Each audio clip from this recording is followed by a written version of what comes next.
Feche seus olhos mais uma vez. Pai amado, abrimos a tua palavra agora que nada nem ninguém nos atrapalha de ouvir sua voz. Nós pedimos a tua bênção. Em nome de Jesus, amém. Feliz sábado, gente. Vocês estão nervosos? Eu estou? Não é mentira, não. Eu confesso que mesmo sendo uma pessoa faladeira, vir aqui na frente sempre é um desafio. Então, eu vou precisar que vocês conversem comigo, tá? Aqueles que me conhecem sabem que eu falo rápido. E no nervosismo eu falo mais rápido ainda. Então, se começar a ficar ininteligível, pisca o olho, levanta a mão, para eu saber que precisa acalmar as coisas um pouquinho mais. Vamos ver se está funcionando o negócio aqui. Você projeta comigo?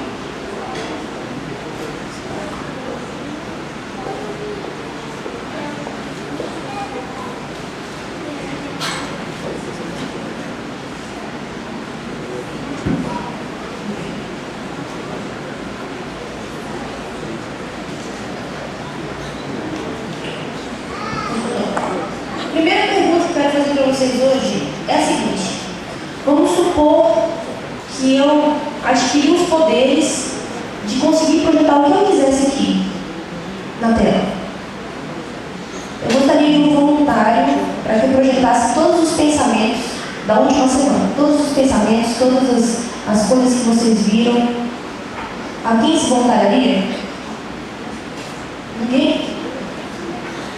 Uma semana é muita coisa ruim, né? Uma semana não dá. Então, se eu pudesse projetar os pensamentos das últimas 24 horas, da última hora. Gente, vocês estão vendo a igreja? Vocês estão vendo a igreja? Por que a gente não quer que as pessoas saibam o que a gente pensa? Por que a gente esconde o que a gente pensa? Em Salmos... Passou aqui. Eu coloquei slides, gente, porque eu vou ler bastantes versos. E não vai dar tempo de esperar todo mundo abrir, mas esse verso eu gostaria que vocês abrissem. Salmo 139, versos 23 e 24. Quem escreveu esses salmos foi Davi. O mesmo Davi que adulterou, o mesmo Davi que cometeu um assassinato indireto, é o Davi que fala o seguinte: sonda-me, ó Deus, conhece o meu coração. Prova-me, conhece os meus pensamentos, vê se há em mim algum caminho mau, guia-me pelo caminho eterno. Gente, o que será que Davi estava pensando ao pedir para Deus sondar o coração dele? Senhor, sonda meus pensamentos. O que eu estou pensando? Vê se tem em mim algo de ruim. Eu queria conversar com vocês hoje um pouquinho sobre nossos pensamentos. Como existe um grupo muito heterogêneo na igreja, tem aqueles, desde aqueles médicos que são neuro, né? Temos um neuro aqui hoje, e tem aqueles que não conhecem muito o corpo humano. Então, vocês precisam saber que no nosso organismo a gente tem uma célula chamada neurônio. E esse neurônio ele é a unidade funcional do nosso sistema nervoso. É através dele que tudo funciona praticamente. Um exemplo disso muito claro é: se por acaso, enquanto eu falo com vocês, um carro freasse bruscamente lá fora, e vocês ouvissem um estrondo, todo mundo ia assustar, e aí vocês iam associar esse barulho com o quê? Com a batida de carro. Isso porque, de forma simples, nossos neurônios que estão conectando o ouvido, a região temporal do nosso cérebro, fazem a gente resgatar aquela informação que um dia foi guardada de que esse barulho é de uma batida de carro. Essa semana na faculdade a gente ficou numa discussão assim: se você tivesse que vender um neurônio, por quanto você venderia? Sabendo que o neurônio é uma das células mais especializadas do organismo. E saíram diversas respostas, desde 1 milhão até R$1. Tem gente que venderia um neurônio por R$1. E tem gente que não venderia de forma alguma. Mas vamos supor que a gente está sendo bondoso hoje e vai vender o nosso neurônio por R$1. Se a gente vendesse o nosso neurônio por R$1, você teria, em média, na sua cabecinha, 85 bilhões de reais. Nós temos um número médio de 85 bilhões de neurônios, isso de acordo com uma estimativa que foi feita no laboratório de neuroplasticidade lá no Rio de Janeiro. Cada neurônio tem capacidades extraordinárias de armazenar informação, de trocar informação É o sistema nervoso que me faz ficar nervosa nesse momento. É o sistema nervoso que te faz acordar. Quanto de informação que a gente consegue armazenar? Algumas pessoas que gostam de tecnologia têm alguns tipos de celulares que armazenam muita informação. Tem dispositivos que armazenam infinitas músicas. Quanto de informação que a gente pode armazenar? Vou falar a resposta. Não sei. Ninguém sabe quanto de informação que a gente é capaz de armazenar. De tão infinito que é o nosso cérebro. Mas o que eu quero enfatizar aqui é o seguinte: o que nos mantém vivos é o nosso cérebro, é o nosso sistema nervoso. Tanto que uma pessoa só pode ser declarada morta, só pode ser declarada óbito quando existe morte encefálica, morte cerebral. Existe um texto de Ellen White que eu gosto muito, que ela escreveu em 1800 e pouquinho, que é o seguinte: o cérebro é a capital do corpo, a sede de todas as energias nervosas e da ação mental. Os nervos procedentes do cérebro controlam o corpo. Por meio dos nervos cerebrais, impressões mentais são transmitidas a todos os nervos do corpo como se fossem fios telegráficos. E aí eu volto nesse texto. Qual será o resultado de pedir para Deus sondar as nossas mentes? Será que seria perigoso? Como nossa mente deveria ser? Abra sua Bíblia agora em 2 Coríntios 11, verso 3. O apóstolo Paulo nos diz o seguinte: mas receio que, assim como a serpente enganou a Eva com a sua astúcia, assim também seja corrompida a vossa mente e se aparte da simplicidade e pureza devidas a Cristo. Tem duas coisas importantes aqui. A primeira delas, a mente pode ser corrompida, quer dizer, ela tem um estado que não é corrompido, ela pode passar a ser corrompida. O segundo aspecto é, a mente deveria ser simples e pura, como é a de Cristo. Os irmãos vão concordar comigo o seguinte: hoje em dia, é fácil manter a mente simples? Por que não? Muita informação, o tempo todo informação, a gente já acorda com notícia, com celular, com barulho, com coisa, e é fácil manter a mente pura? Não é fácil manter a mente pura. O apóstolo Paulo também nos diz em Romanos 12, 1 a 2, o seguinte: rogo-vos, pois, irmãos, pelas misericórdias de Deus, que apresenteis o vosso corpo por sacrifício vivo, santo e agradável a Deus, que é o vosso culto racional. E não vos conformeis com este século, mas transformai-vos pela renovação da vossa mente, para que experimenteis qual seja a boa, agradável e perfeita vontade de Deus. Esse texto ele é riquíssimo, dá para escrever um livro só com esse texto, de tantas coisas boas que podem ser tiradas dele. Mas o que eu quero destacar são 3 coisas. A primeira delas, o sacrifício vivo é o nosso culto racional. Racionalizar, raciocinar. Deus está pedindo de nós um culto racional. A segunda coisa, renovação da nossa mente. E a terceira coisa é para que a gente possa experimentar qual seja a vontade de Deus. É fácil saber a vontade de Deus? Vocês já tiveram a sensação que vocês oram por alguma coisa e ora, faz jejum, faz vigília, pede para os irmãos orar, faz tudo o que tem que fazer e parece que Deus não responde? Será que Deus não respondeu ou a gente não está enxergando qual é a vontade dele? Em Apocalipse 3,17, a gente lê o seguinte: pois dizes, estou rico e abastado, não preciso de coisa alguma, nem sabes que tu és infeliz, sim, miserável, pobre, cego e nu. Isso foi escrito para a igreja de Laodiceia, que por sua vez achava que enxergava tudo, que era rica, que era abastada. E aqui Deus está dizendo o seguinte: não, você é infeliz, miserável, pobre, cego e nu. Isso se aplica a nós hoje. Eu não sou eu que estou chamando vocês de felizes e miseráveis, é a Bíblia. Essa parte que chama a gente de cego. A pessoa cega enxerga? Essa pergunta é mais difícil do sermão de hoje. A pessoa cega consegue enxergar? Como depende? Alguém falou depende. Fala, por que a pessoa cega depende? Porque ela, através do ouvido, ela consegue verificar tudo que está em volta. Ele disse que a pessoa que é cega, ela pode ouvir tudo que está em volta e ter a percepção do ambiente. Então ela enxerga de certa forma. Mas aqui, jovens, a Bíblia não chama de cegos. E é exatamente por isso que eu intitulei o sermão de hoje Cegos que Enxergam. Como que a gente pode fazer, apesar de sermos cegos, como fomos estudiosos na Bíblia, a gente conseguir enxergar alguma coisa?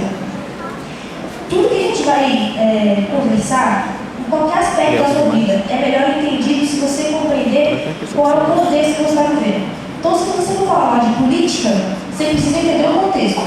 Se você for resolver uma briga, você precisa entender qual é o contexto que essa briga aconteceu. Se você vai ler um texto na Bíblia, você precisa conhecer o contexto para que esse texto não fique fora de contexto e você faça pretexto. Qual é o contexto que a gente vive hoje? Abra sua Bíblia em Apocalipse 12, 7 a 9.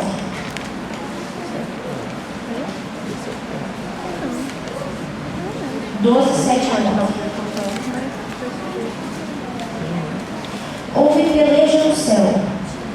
Miguel e seus anjos pelejaram contra o dragão. Também pelejaram o dragão e seus anjos, todavia não prevaleceram. Nem mais se achou no céu lugar deles. Foi expulso um grande dragão, a antiga serpente, que se chama Diabo e Satanás, o sedutor de todo mundo. Sim, foi atirado para a terra e com ele os seus anjos. Esse é o contexto que a gente vive. A palavra usada aqui para sedutor quer dizer, existe um sedutor de todo mundo, que é chamado de Satanás e é chamado de diabo. Essa palavra vem do grego, eu não sei pronunciar direito, mas é planaó, ou planaos, que quer dizer tirar do rumo, enganar. Se você for no seu dicionário, a palavra sedução, no sentido de causador, ou sedutor, é afastar uma pessoa da lealdade de seus votos. O que esse texto está me dizendo? Satanás quer seduzir-nos. Satanás quer o controle das nossas mentes. Por que ele quer o controle das nossas mentes? Porque se ele tiver o controle da nossa mente, ele vai ser capaz de nos desviar do caminho certo. Por isso eu quero sugerir pelo menos 3 aspectos pelos quais você deve cuidar da sua mente. O primeiro deles é porque meus pensamentos controlam a minha vida. Seus pensamentos controlam a sua vida. Em Provérbios 4:3, a gente lê, esse texto é da versão da linguagem de hoje. Tenha cuidado com o que você pensa, pois a sua vida é dirigida pelos seus pensamentos. Em linguagens mais antigas, o texto é para a gente cuidar do nosso coração, porque dele procede as fontes da vida. A palavra coração na Bíblia ela é usada muitas vezes com a conotação de pensamento. Você pode traduzir a palavra coração por pensamento. Então, tenha cuidado com o que você pensa, porque sua vida é dirigida pelos pensamentos. Um exemplo muito claro disso não sei se vocês já viram, se você chegar com uma criancinha e falar para ela assim, olha, você é burro. Feito desse jeito, você é burro. E ela escuta em casa que ele é burro. Aí ela escuta na escola que ele é burro. Os amiguinhos chamam ela de burro. Ela vai começar a agir como o quê? Como burro.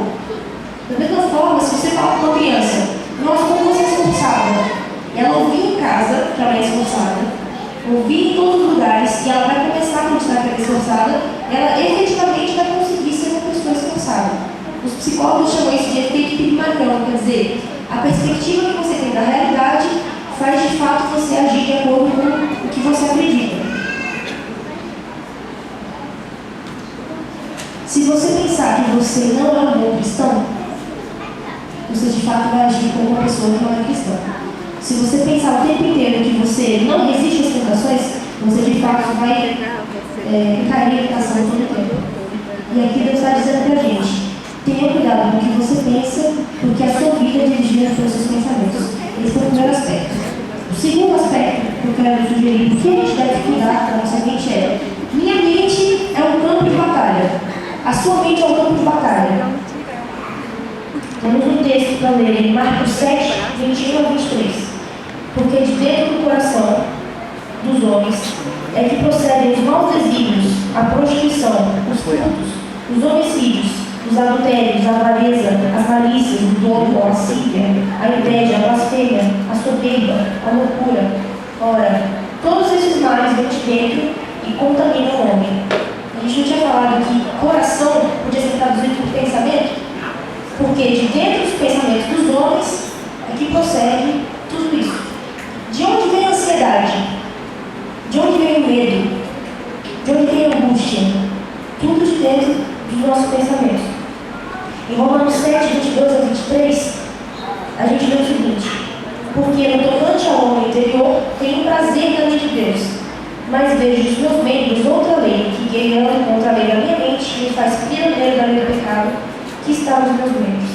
Paulo está dizendo o seguinte aqui: eu tenho prazer na lei de Deus, mas parece que tem alguma coisa em mim que me faz tender para o outro lado. Então eu sou escravo do pecado. Paulo está dizendo aqui que nós somos escravos do pecado. Por isso, nunca perca a perspectiva de que existe uma luta pelo controle da sua mente. Satanás quer o controle da sua mente e Deus quer o controle da sua mente. O terceiro motivo é porque você precisa viver em paz. Porque eu preciso viver em paz. O descontrole da nossa mente só nos leva à autodestruição. Quando a gente não consegue controlar os pensamentos, isso nos leva à autodestruição. Uma pessoa que vai ter um surto psicótico, isso começa na mente dela. Romanos 8, 5 a 8, diz: porque os que se inclinam para a carne, cogitam das coisas da carne, mas os que se inclinam para o Espírito, das coisas do Espírito. Porque o pendor da carne dá para a morte, mas do Espírito para a vida e paz. Por isso, o pendor da carne é inimizade contra Deus, pois não está sujeito à lei de Deus, nem mesmo pode estar. Portanto, os que estão na carne não podem agradar a Deus. Como eu falei aqui antes, os pensamentos, o descontrole dos nossos pensamentos só nos leva à autodestruição. É a Bíblia que está dizendo: o pendor da carne dá para a morte, mas o pendor, quer dizer, a tendência para o Espírito, para a vida e paz. Portanto, os que estão na carne não podem agradar a Deus. E a gente não está aqui buscando a vontade de Deus? Não é esse o título da mensagem? Cegos que enxergam? Eu sou cego, mas como eu faço para enxergar a vontade de Deus? Uma vez eu ouvi um pastor, que eu gosto muito, dizendo o seguinte: na sua mente, você sempre encontra o que você procura. Eu fiquei pensando, na minha mente eu sempre encontro o que eu procuro. E aí ele fez a seguinte analogia: um urubu e um beija-flor. Como que o urubu costumeiramente voa? O urubu voa bem alto, olhando para baixo, porque ele está rondando procurando o quê? Caça. O beija-flor, ele voa procurando florzinha, olhando para cima. Procurando o quê? Néctar. E aí esse pastor diz o seguinte: que tipo de dieta eu tenho procurado? Dieta de carcaça ou dieta de néctar? Quer dizer, se na minha mente eu sempre acho que eu procuro, se eu procurar uma razão para criticar meu irmãozinho que veio cantar aqui na frente, eu vou encontrar. Se eu procurar uma razão para ser grato, eu vou encontrar. Se eu procurar uma razão para ter esperança, eu vou encontrar. Se eu procurar uma razão para ter desespero, isso daí facilmente a gente encontra também. E se eu procurar saber qual é a vontade de Deus, eu vou encontrar. Por isso, eu vou fazer outras duas sugestões de como manter a nossa mente limpa, como manter a nossa mente clara para entender a vontade de Deus. A primeira dessas sugestões é: busque a Deus na primeira hora do dia. Busque a Deus na primeira hora do dia. Esse texto é de Salmos 119, 147. E Davi está dizendo aqui o seguinte: antecipo-me ao alvorecer do dia e clamo, na tua palavra espero confiante. Meus olhos antecipam-se às vigílias noturnas para que eu medite nas tuas palavras. Antecipo-me, vontade de falar com Deus na primeira hora do dia. Não abra o seu olho sem falar com Deus. Como você começa o seu dia? Em desespero ou com esperança? Falando com Deus ou saindo correndo? Existe um estudo, de que eu gosto muito, um estudo científico, que diz que o primeiro sistema nervoso que é ativado durante o dia é o que permanece ativado. O que isso quer dizer? Nosso sistema nervoso autônomo, quer dizer, aquele que a gente não controla. Por exemplo, meu coração está batendo, é um sistema nervoso autônomo. Não preciso mandar meu coração bater, ele bate sozinho. Ele é dividido em sistema nervoso simpático e parasimpático. O simpático é aquele que faz você ficar alerta, que faz você sair correndo, que faz você acordar. E E o parasimpático é aquele que faz tudo no sentido de acalmar o sistema. E esse estudo diz que se você acorda atrasado, você acorda correndo, a tendência é manter o sistema nervoso simpático, que é o que foi ativado primeiro, durante o dia todo. Então você vai passar um dia mais agitado, um dia mais complexo, um dia correndo, um dia um pouco mais nervoso. Enquanto que as pessoas que fazem meditação, as pessoas que oram quando acordam, elas tendem a manter o sistema nervoso parasimpático prevalente durante o dia. Então, não é só a ciência que está dizendo, a Bíblia está dizendo que a gente deveria buscar Deus na primeira hora do dia. Ah, mas tem dia que não dá tempo, você sabe como é, né? A gente dorme tarde, vai dormir tarde e não consegue acordar. 15 minutos está bom, tá? Aí Deus vem para a gente e diz assim: pois, buscar em primeiro lugar o seu reino e a sua justiça, e algumas coisas vos serão acrescentadas. Não, discordar, estão acordados, todas as coisas vos serão acrescentadas. E se você se antecipar um pouco a esse verso está dizendo sobre a gente procurar as coisas que a gente precisa, o que comer, o que vestir. E no final dele está dizendo: busque em primeiro lugar o seu reino e a sua justiça, todas essas coisas vos serão acrescentadas. Deus está dizendo aqui para a gente: se você ficar 3 horas fazendo devocional, Ele vai mandar jorradinha na sua casa? Vai mandar comida para sua casa? Deus vai te capacitar a ter sabedoria para adquirir essas coisas que você precisa. Então, essa é a primeira sugestão que eu faço: que você busque a Deus na primeira hora do dia. E a segunda sugestão é: alimente a sua mente com a verdade. Alimente sua mente com a verdade. É meio abstrato isso, né? Se você falar em João 8:32, está escrito: conhecereis a verdade e a verdade vos libertará. A gente tinha visto que Paulo falou que a gente é escravo do quê? De pecado. Mas ele está dizendo: se eu conhecer a verdade vai me libertar do pecado. Mas para isso, a gente precisa ter clareza mental. Para ter clareza mental, a gente não pode dar veneno para o nosso corpo. A gente não pode dar o que é tóxico para a nossa mente. E como fazer isso? Se a tecnologia só avança, vocês podem ver, por exemplo, passa no Fantástico, todas as novas coisas de medicina, os novos robôs. Agora, gente, eu descobri essa semana que tem um jeito de fazer cirurgia sem estar perto do paciente. Vamos dizer que eu sou um paciente aqui, eu sou uma médica aqui no Brasil, e meu paciente lá na África, e eles têm os equipamentos. E aí eu entro no equipamento, dou os comandos, vai um robôzinho lá e eu pego o paciente. Que tecnologia avançada, que coisa boa, né? Mas se a tecnologia só avança, por que as pessoas são mais doentes? Alguma coisa tem de errado. E a gente precisa entender que para alguns problemas não existe solução intelectual. Até quando a gente vai procurar solução naquilo que a gente não pode encontrar? Então aqui, queridos, eu quero mostrar para vocês o que a Bíblia diz sobre o nosso corpo. Deus nos criou perfeitos. Isso a gente sabe. Deus nos criou num ambiente perfeito, num ambiente que foi projetado especificamente para a gente. E como é que era esse ambiente? Quais eram essas circunstâncias ideais para os seres humanos? Primeira delas, disse Deus ainda, em Gênesis 1:29, eis que vos tenho dado todas as ervas que dão semente e se acham na superfície de toda a terra, todas as árvores em que há fruto que dê semente. Isso vos será para o mantimento. Essa é a alimentação que Deus tinha projetado para o ser humano. Então, o primeiro princípio aqui, boa alimentação. Eu vou passar bem rápido por esses princípios. Na verdade, eu queria até fazer uma série, Cegos que Enxergam, para a gente entrar nos pormenores de cada aspecto desse. Mas aqui Deus está colocando o princípio da boa alimentação.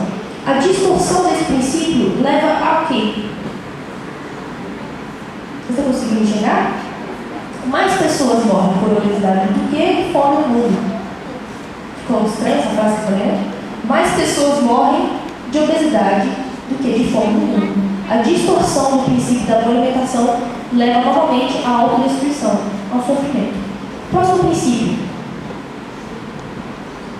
Tomou, pois, o Senhor Deus ao homem e colocou no jardim do Éden para cultivar e o guardar. Deus criou o homem e deu uma atividade para ele fazer. Deus não criou o homem e deixou ele dormir. Deus criou o homem para viver em atividade. A distorção desse princípio leva a quê?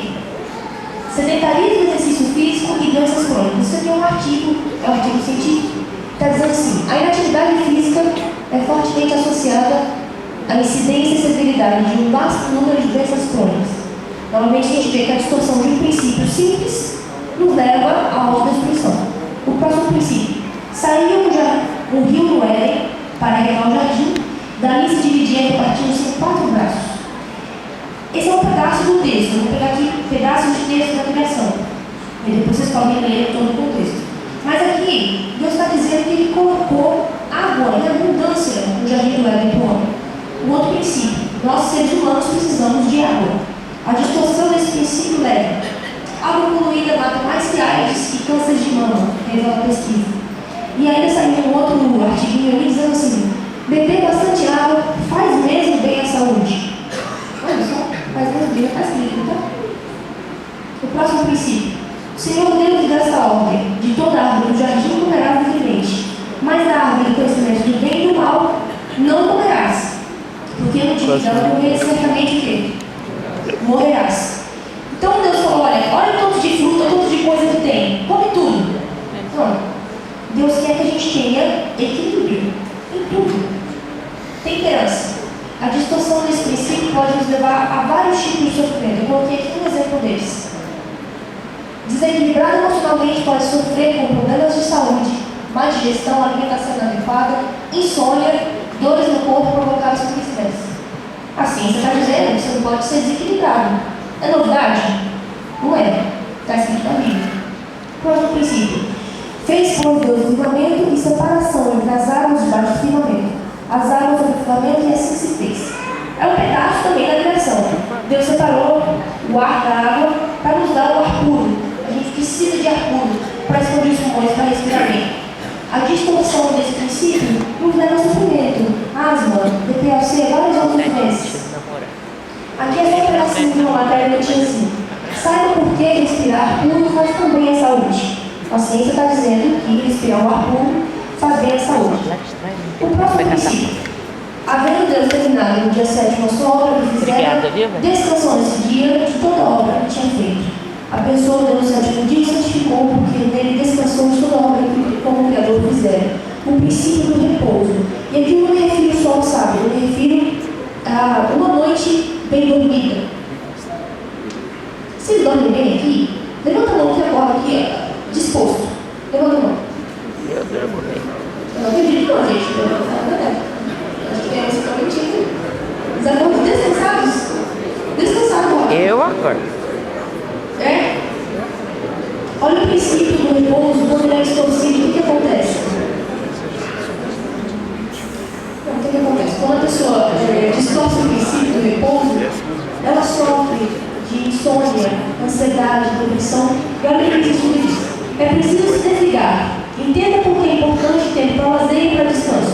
Mesmo que ao trabalhar, sentir dificuldade, excesso de compromisso pode causar danos à saúde e, em alguns casos, levar à depressão. Normalmente, os queridos estão vendo que a ciência está corroborando para a gente acreditar na Bíblia. Então, o que quer dizer? Você precisa descansar. E o último dos princípios é: fez Deus dois grandes reinos, o maior para governar o dia e o menor para governar a noite. E fez também as estrelas. Deus fez o sol por um motivo. Primeiro, que ele quis. Segundo, porque ele sabia que era bom para a gente. A gente precisa de luz solar. Tem vários estudos que mostram que as pessoas que vivem nesses países que têm baixa incidência de luz solar, elas sofrem mais de depressão, inclusive porque é um tanto quanto controvérsia de câncer de pele. Eles estão estudando qual é o fator causador do câncer de pele. Luz solar. Vitamina D pode evitar mortes por câncer e doenças cardiovasculares. A gente precisa do sol para sintetizar a vitamina D. E agora sim, o último princípio: mas do fruto da árvore que está no meio do jardim, disse Deus: dele não comereis, nem tocareis dele, para que não morrais. Então a serpente disse à mulher: é certo que não morrereis. Então peraí. Deus falou assim: ó, não é para comer esse fruto. Aí a serpente vem e fala assim: não, pode comer, não tem problema nenhum. Que princípio que eles tiveram que exercitar aqui? chama confiança em Deus. O princípio da confiança em Deus. E a ciência nos diz que ciência não duvida, fé faz bem à saúde física e mental. Gente, quando o Gustavo me chamou para pregar, eu achei engraçado, porque eu estava orando, falando assim, Deus, eu tenho estudado medicina e eu tenho visto tanta coisa que eu queria falar para as pessoas. O Senhor me capacita para fazer isso? Por quê, gente? Tudo que a gente precisa saber sobre o nosso corpo está na Bíblia. Tudo. Deus nos criou perfeitos e Ele nos deu a capacidade de saber lidar com o nosso corpo. E aqui estão os 8 princípios básicos de saúde, os 8 remédios. Eu sei que é difícil, dizem que você fala melhor daquilo que você precisa. Então eu ensino melhor sobre aquilo que eu não sei. Eu prego melhor sobre aquela mensagem que eu mesmo preciso. E eu vou confessar que não é muito fácil, não, dormir cedo na faculdade. Não é fácil comer direito. E eu gosto muito de uma coisa chamada batata frita. Não é fácil você ter equilíbrio na sua vida. Não é fácil você falar assim, agora eu vou parar de estudar, agora eu vou dormir. Agora isso requer exercício, porque não está na nossa tendência natural. Só que a mensagem que eu trouxe para vocês é a seguinte: não se esqueçam que em tudo Deus tem que ser glorificado, em tudo que a gente faz. E esse texto, isso normalmente não sou eu que estou dizendo. Portanto, quer comais, quer bebais, ou façais qualquer outra coisa, fazei tudo para a glória de Deus. Tudo. Ele está dizendo tudo, não algumas coisas. Que você coma para a glória de Deus, que você descanse para a glória de Deus. Porque aí, queridos, a gente vai ter uma coisa chamada clareza mental. A gente não pode ser igreja de Laodiceia que acha que enxerga e não enxerga nada. Estou vendo bastante gente de óculos aqui. Como você tem miopia? Quem é que tem miopia? Bastante gente. Aconteceu com você, por acaso, de você achar que enxergava, e aí quando você colocou o óculos, você falou, nossa, eu não enxergava nada. Agora eu enxergo. Queridos, é exatamente isso que acontece quando você começa a cuidar do seu corpo. Acontece uma abertura, uma clareza de mente que só Deus pode proporcionar. E para aqueles que estão sofrendo um pouco na vida, é difícil, como é que eu faço? Existe um texto em Filipenses 1,6 que diz: estou plenamente certo de que aquele que começou a boa obra em vós há de completá-la até o dia de Cristo Jesus. É Deus que está falando, gente, não sou eu. Deus vai nos capacitar a termos clareza mental. Deus nos abençoe. Amém.